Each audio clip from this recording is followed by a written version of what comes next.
She blocked me on her girls' trip. I asked her friend to pass her a message. 20 minutes later, 20 missed call. The moment she blocked me, I knew. The gut feeling was there, but you can't act on a feeling. You need proof, so I ran a test. I sent a message, but the genius of it wasn't in the words themselves, but in who I sent them through, her most trusted friend. It was the perfect control for my experiment, the hypothesis. If she's hiding something, the reaction won't be logical, it'll be emotional and explosive. The result, 20 missed calls inside of 20 minutes. The test wasn't just a success, it gave me all the data I needed to prove she wasn't just cheating. She was living a complete double life. Hey, story lover. Welcome to the Narrative Hub, Reddit Stories. Believe me, this adventure gets wild, but it's only epic with you. Seriously, you make this possible. Want more stories? Greater adventure? Smash subscribe right now. Smash like. Comment below. Let's go. For 3 years, Kimberly Brown and I were solid. We were that couple. The one who finished each other's sentences, the one who had inside jokes no one else got. We were building something real. We just started looking at apartments together, a real step, the kind you don't take unless you see a future. So when she told me about this all-expenses-paid girls' trip to a luxury resort in Mexico, I was thrilled for her. She worked hard, she deserved it. Her best friend, Jessica Thomas, was going, along with a couple of others. "It's a total digital detox, babe," Kimberly had said, kissing me at the airport. "No phones, no drama, just us girls, the sun, and the sand." The first day was normal. A simple landed safely, "love you," text, then silence. I figured, hey, she's sticking to the detox. I respected that. But by the evening of day 2, that gut feeling started to churn. It's a strange thing, intuition. A cold spot in your stomach that logic can't warm up. I sent a casual, "Hope you're having an amazing time, miss you." I sent it as an iMessage. The bubble was blue. The status read, "delivered." An hour later, I checked again. I sent a follow-up, just a heart emoji. This time the bubble was a sickly green, sent as text message. I tried to call, straight to voicemail. Not the voicemail that says the phone is off, but the one that says the user is unavailable. The one you get when your number is blocked. My blood went cold. A digital detox is one thing, a targeted block is another. It's a locked door, a slammed curtain. It's not an absence of communication, it's a refusal. My mind raced through every possibility. Did we fight? No. Was she mad about something? Not that I knew of. This wasn't a reaction. This was a premeditated action. She wanted a wall between us for a reason. And in that moment, sitting in the quiet of our apartment, the one we were supposed to leave for a bigger one, I realized I couldn't just sit there and wait for her to decide when I was allowed back into her life. I needed to understand what was on the other side of that wall. But I couldn't just kick the door down, I had to find the key. And the key was Jessica Thomas. I knew that blowing up Jessica's phone with accusations would just make her defensive. She'd protect her friend.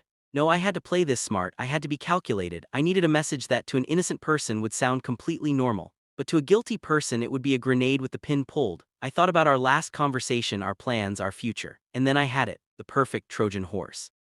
I opened my phone, my thumb hovering over Jessica's contact. I typed out the most normal, most devastatingly simple message I could craft. It read, "Hey Jess, sorry to bother you on your trip. For some reason my texts aren't going through to Kim. No biggie, can you just do me a huge favor and tell her the landlord for the Maple Street apartment approved our application? He needs our final signatures by tomorrow. Thanks a bunch." I hit send, and then I put my phone face down on the table. The experiment had begun. I told myself I wouldn't look at it for at least an hour. I tried to watch a movie, but the words on the screen were just noise. The silence in the apartment was deafening. Every phantom buzz, every creak of the floorboards sent a jolt through my nervous system. 19 minutes passed. It felt like an eternity. I was starting to think maybe I was wrong, maybe it was all just a misunderstanding, maybe her phone had just broken in a weird way. Then at the 20-minute mark, my phone didn't buzz, it screamed. It lit up the dark room, vibrating so hard it skittered across the coffee table. The screen flashed with an incoming call. It wasn't Jessica, it was Kimberly. My heart hammered against my ribs. I stared at her picture, her smiling face, a cruel joke. I let it ring. It went to voicemail.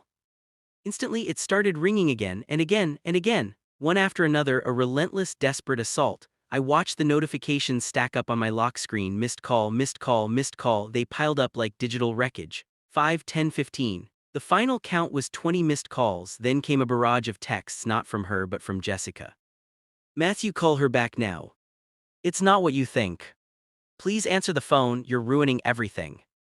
Ruining everything? I was the one who was blocked, isolated, and left in the dark. And then, a final notification popped up, voicemail from Kimberly. My hand was shaking as I unlocked the phone. I knew that whatever was in that message, it was the point of no return. I pressed play. It wasn't her voice I heard first. It was a sob, a raw, panicked gasp for air. Then her words, choked and frantic, tumbled out. Matthew, oh my gosh, please, please pick up the phone. You don't understand. You have to call me. Jessica told me what you said at the apartment. We need to talk right now, please. Her voice was a whisper, but the panic was a shout. And then, just before the message cut off, I heard it, clear as day in the background, a man's voice, low and sharp. Kim, what is it? What's wrong? Is it about the final round? Final round? My blood turned to ice. It wasn't a trip, it was a competition, and she wasn't there with her girls, she was there with him. My mind was a chaotic storm, but one thought cut through the noise. I was still being played. The missed calls, the frantic voicemail, that wasn't the sound of a remorseful girlfriend. That was the sound of a cornered animal desperate to protect its secrets. I needed more than a panicked confession. I needed the whole truth, and I knew Jessica was my only way to get it. I ignored Kimberly's calls, which had started again, and dialed Jessica. She answered on the first ring. Matthew, thank heavens you need to talk to her. This is all a huge misunderstanding, she began, her voice rushed and high-pitched. Cut it, Jessica, I said, my voice dangerously calm. I have 2 questions for you. Who is he, and what is the final round? Silence on the other end. I could hear her breathing, the hesitation. She was calculating, trying to figure out the best lie to spin. I'm not playing games, I continued, pressing my advantage. I have a voicemail of her crying with a man in the background asking about a competition. Your story about a misunderstanding just expired. You have one chance to tell me the truth before I find out myself, and trust me, I will. It was a bluff, but a good one. I could feel her resolve crumbling. She let out a long, defeated sigh. You can't tell her I told you, she whispered. She'll kill me. The truth, Jessica. It's not a girl's trip, she confessed, the words spilling out now. It's the final selection week for the Ethelred Life, that luxury brand. They're choosing their next brand ambassador power couple. The grand prize is $500,000 and a 1-year contract. They've been in this thing for 6 months, Matthew. 6 months, the words hit me like a physical blow. 6 months of lies, 6 months of a double life. I asked, though I already knew the answer. Her and Anthony, Jessica said, her voice barely audible.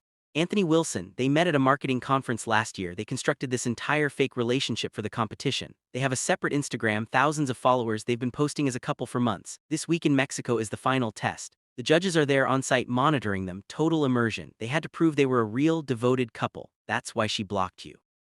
Part of the rules was 0 contact with exes or outside entanglements. Outside entanglement, that's what I was. 3 years of my life, our shared dreams, our future apartment, all just an outside entanglement. The rage was so pure, so white-hot, it burned away the confusion and left behind a chilling clarity. The cutthroat competitiveness wasn't just in the game she was playing, it was in her. She was willing to sever our entire reality for a cash prize and a fantasy life. Send me the link to the Instagram, I said. It wasn't a request. Matthew, don't. Send it now.